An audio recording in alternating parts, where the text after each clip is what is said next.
Welcome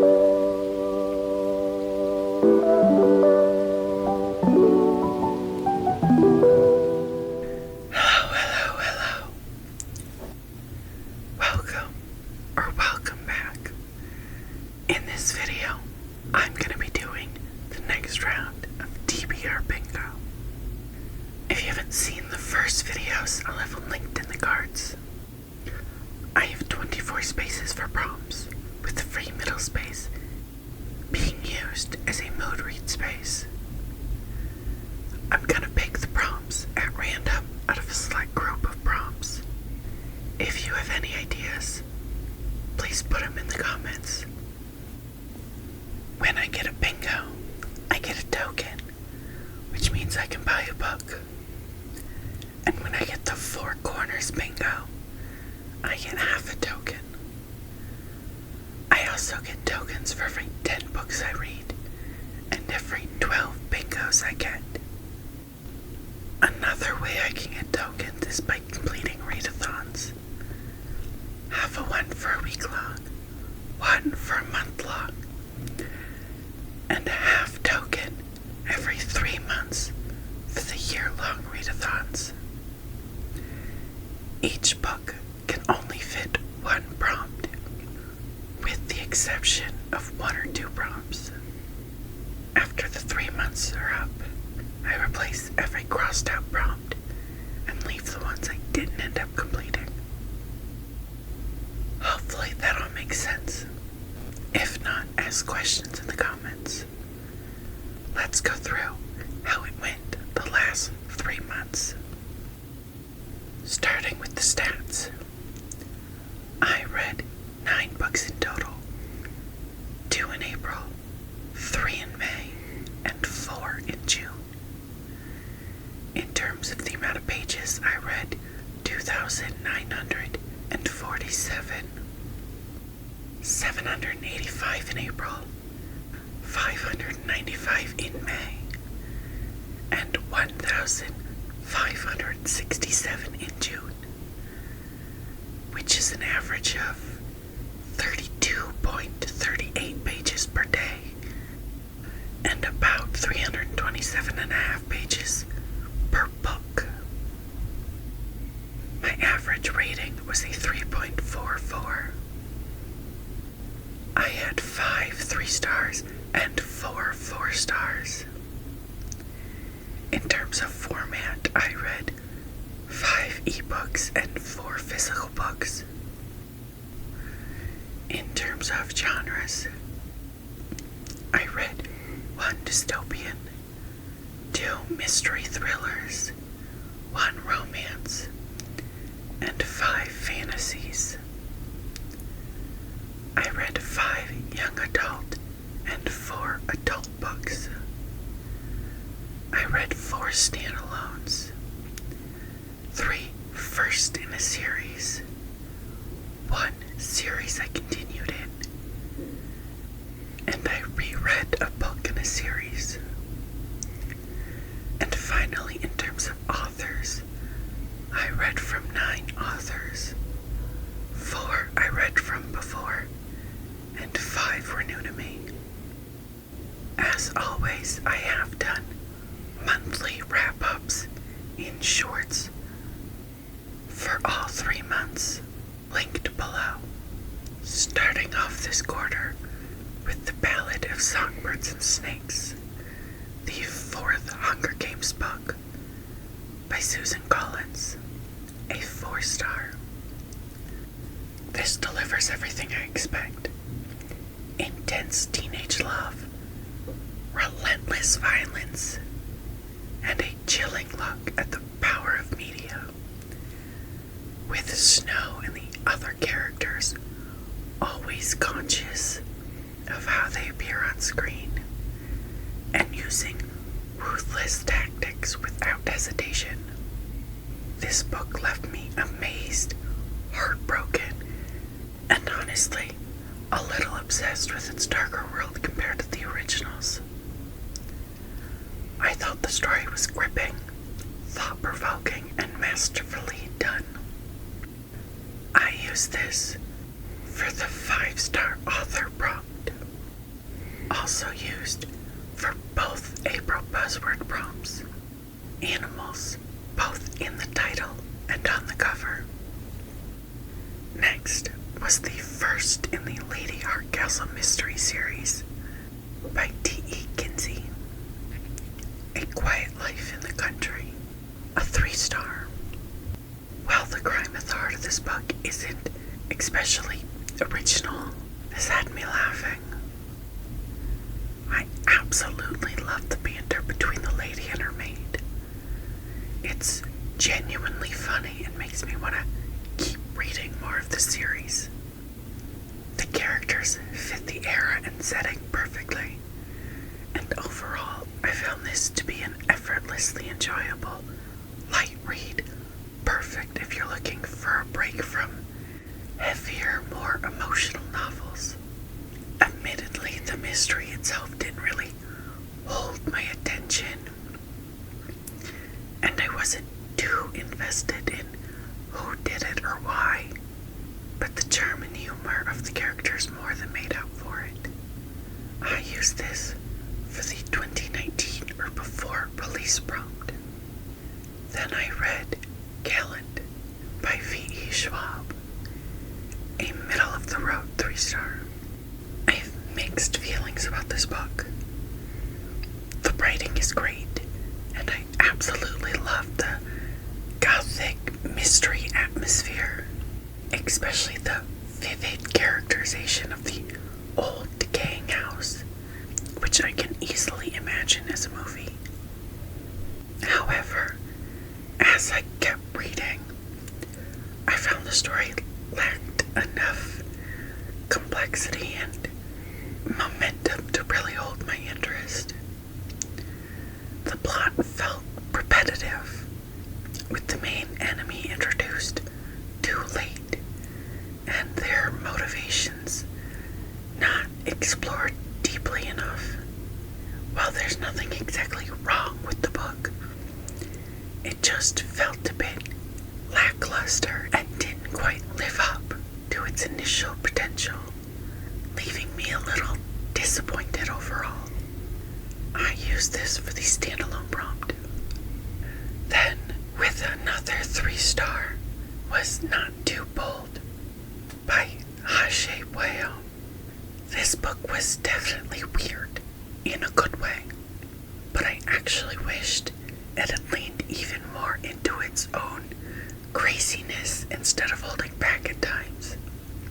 The story is a bizarre, sensual gothic tale featuring a giant, angry lesbian spider, which is as surreal and unsettling as it is oddly romantic.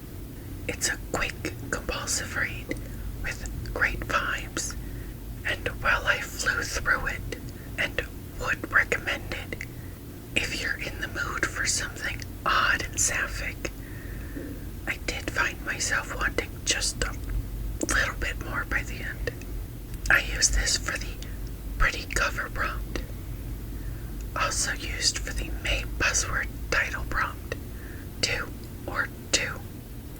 Next was the first in the Choose mystery series, The Sitcom Star by Jackie Lau, a surprising 4-star. A shock because the last book I read from her was a low 3-star. This was such a sweet, light-hearted romance.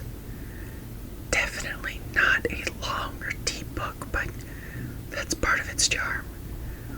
I really enjoyed following the main couple's journey to their happily ever after, and the secondary characters made the story even more enjoyable. It's a cute, quick read that was easy to get into and left me wanting more. While it isn't groundbreaking, sometimes it's nice to just relax with a fun, feel-good romance you can finish in an afternoon. I used this for the animal on cover prompt.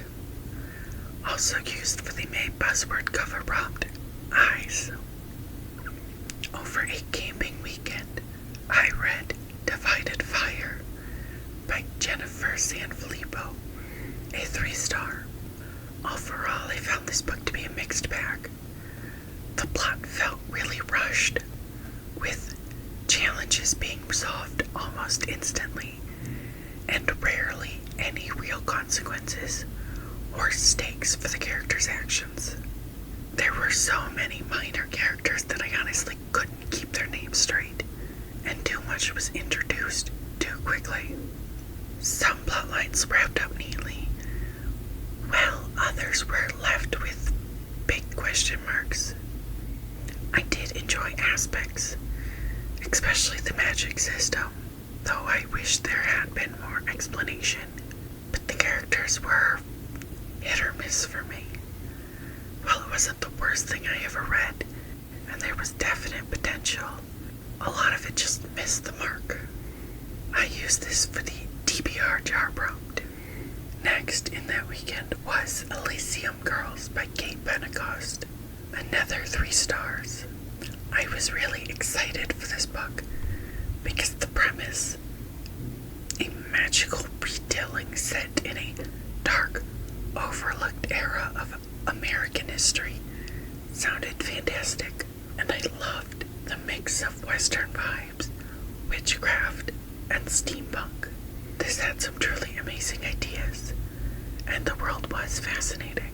However, I wish the story had focused on just a few elements and developed them more deeply, because with so many themes, dystopian, purgatory, politics, empowerment, coming of age, and so much more, it ended up feeling a bit jumbled and overwhelming for a standalone novel. While I enjoyed the setting, the characters, and found it interesting and well written enough to finish, the constant exposition and rapid fire plot points sometimes made me get distracted. Overall, it was a fun read with a lot of potential, but I just wanted it to slow down and let some of its best ideas shine.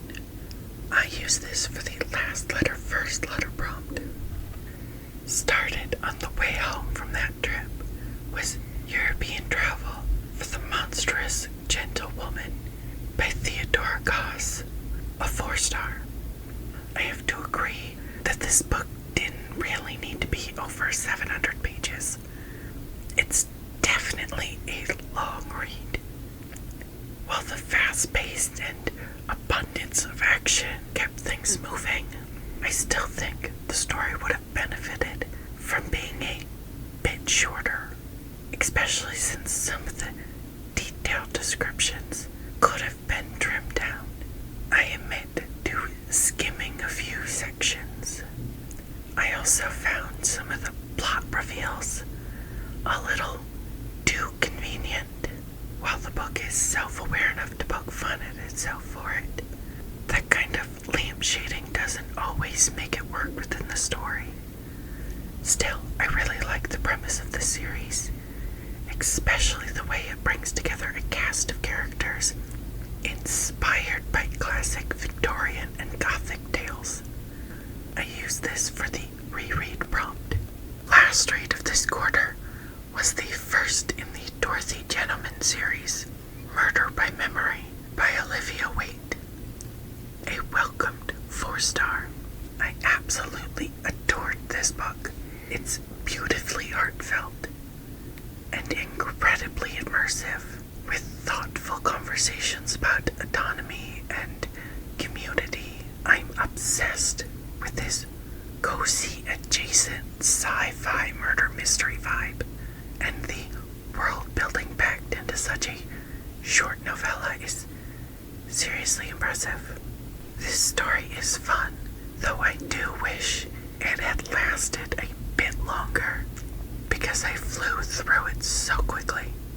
If you're looking for a cozy mystery with queer characters and a sci-fi twist, I definitely recommend this, and can't wait to finish the rest of the series. I used this for the item on cover prompt, also used for both June buzzword prompts, memory words, and a celestial cover. So, with 9 books read, I was able to cross out 9 prompts and get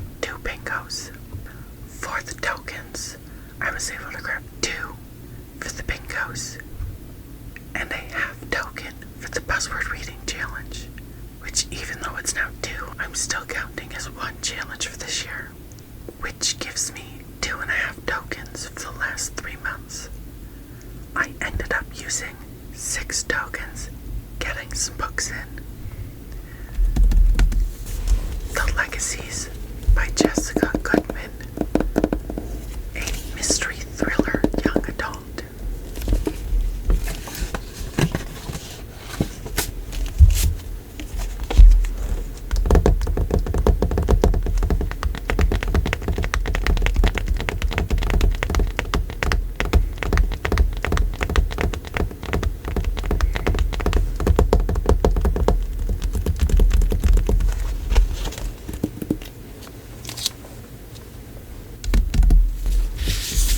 Story for Ricky Wilde by Tia Williams, an adult magical realism romance.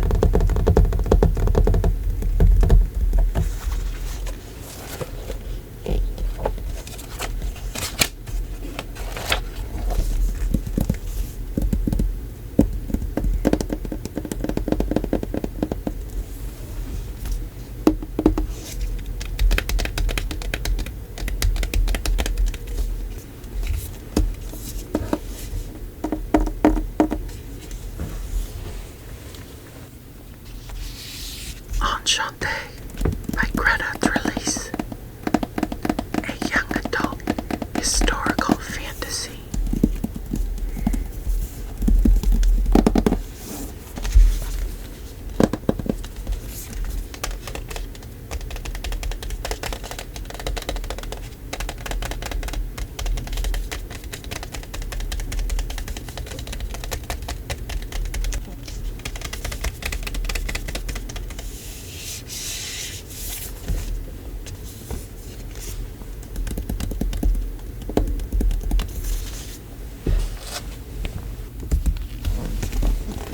Better Together by Christine Riccio, a magical realism young adult.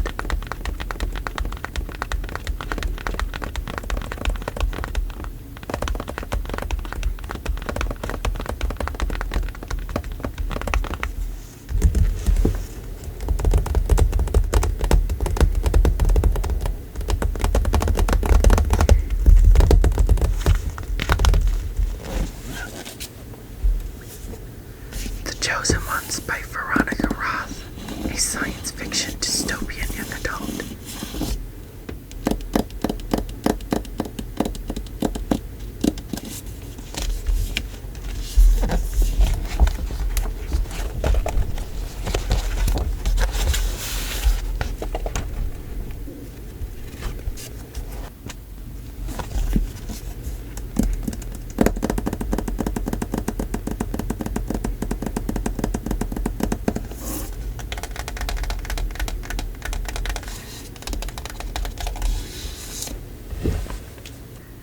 Lastly, but after filming this clip, The Setup by Lizzie Dent, a contemporary romance.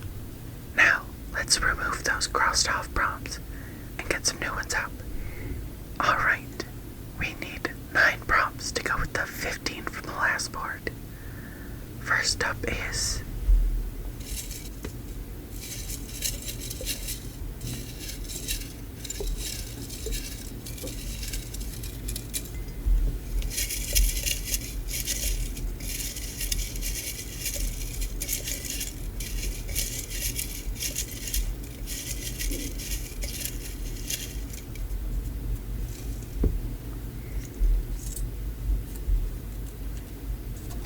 read a book in a day. Simple enough.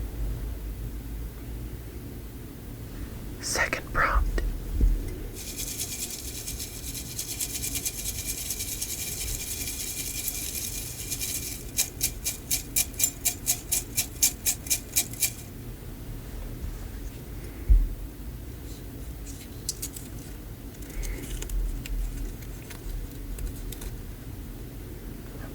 Last prompt. Next prompt.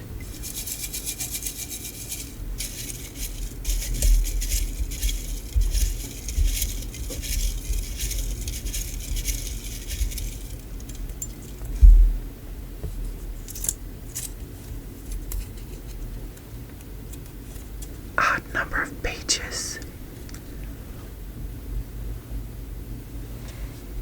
Fourth prompt is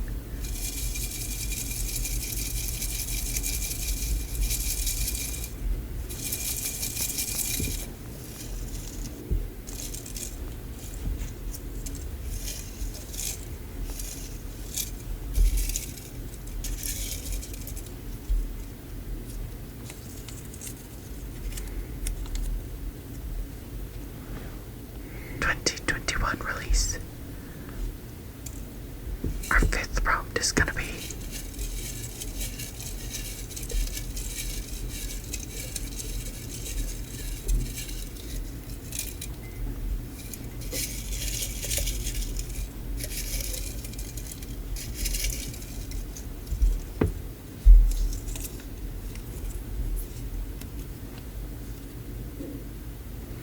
continue in a series. Sixth is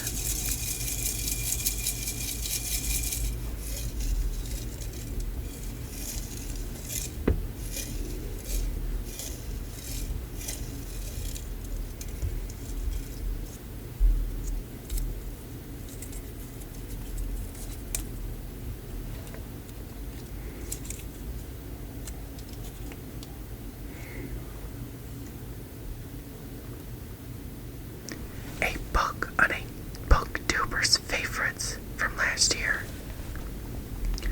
Seventh prompt is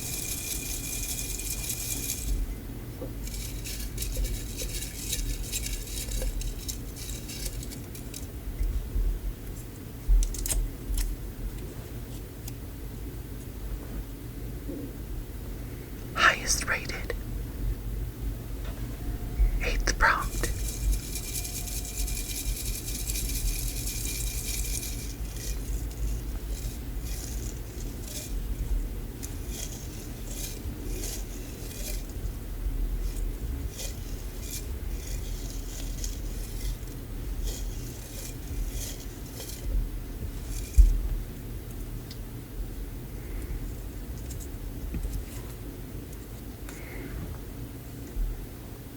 random number.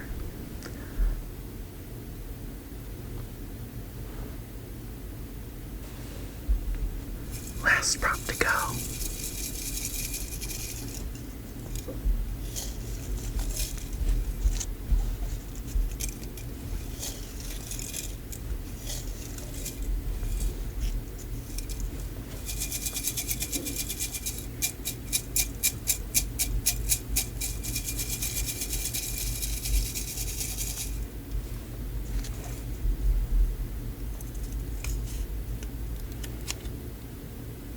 A spicy book. So, all combined, that's 3 prompts about the date released, 2 about the ratings, 2 are format based, 1 if it's standalone or not, 2 about my purchasing of the book, 7 challenge prompts, 4 about the content, 1 about page count, and 2 cover prompts.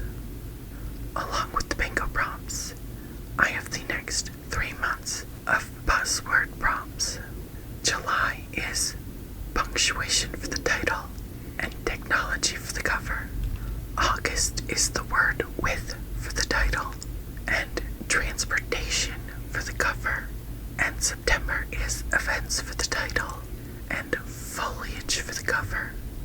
Okay, so those are the prompts and challenges for the next 3 months. If you have any questions about anything I've gone over, please put them in a comment. You can also leave any recommendations about what books I can use or any prompts you think I can use in the future. And again, let me know how many prompts and bingos you think I'm gonna get. I hope to see you back soon. Goodbye. Goodbye.